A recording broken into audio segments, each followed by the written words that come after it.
نمبيك دمك بر اوف نمبيك سنجل إيرام فولينكو باي نموت يجيكو باي بريد غوغانكو أكا غوغاجولي باي للافات هديكو غافلالن أكا باوكي تشون نغدو نمغود أبي جيتشو نغو وانا كسيانا وانا فيدو أمو باي نجبسيسو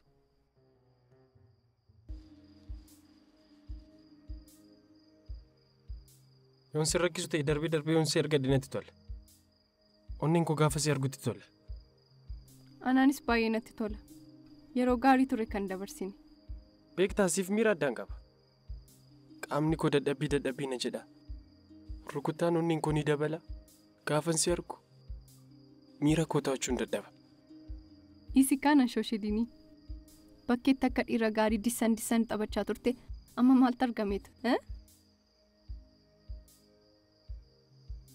mana kanatti wanti biraasoo uumamin dura deemuun qaba.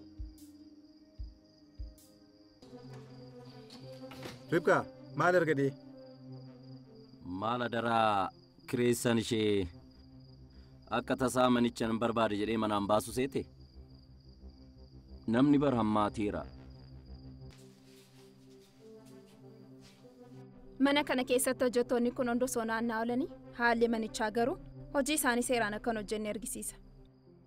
Rakkoon qabu ammaan booda waan hundumaa tooranii qabsiisne.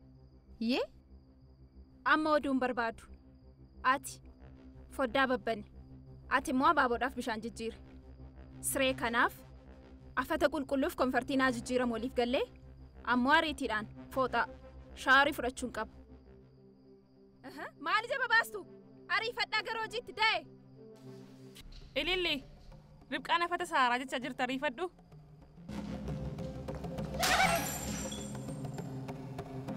Mee ofii kee of ilaali.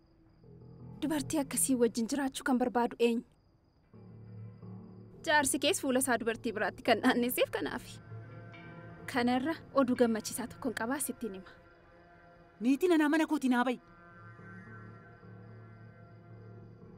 Utuu takkaa kaballaan itti cuftee achiin dhumataaf ture. Walaarii ban jechuu keeti? Eeyyee yoon boroon hin calalu bar achi kan boree talila baabar.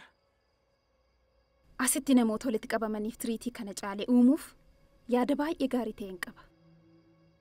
Bakka gammadde ijoolleen kee obboleessaa argachuuf anillee isheen durbaa qofaa waan taateef utuun obboleettii argamsiisee fi natti tola ture. Garuu ta'uu hin dandeenye. Maaltu godhama?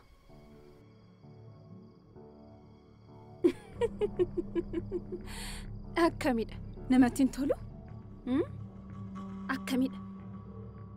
Waan kana sagalee ol kaasee sitti nama walitti qabameef himamoo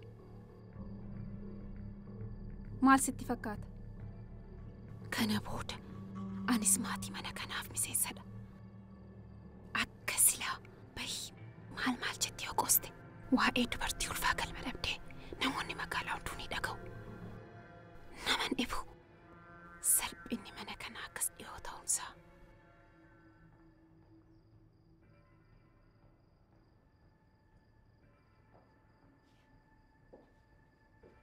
Maaltu mamayti immoo maalittiin jetteetidha?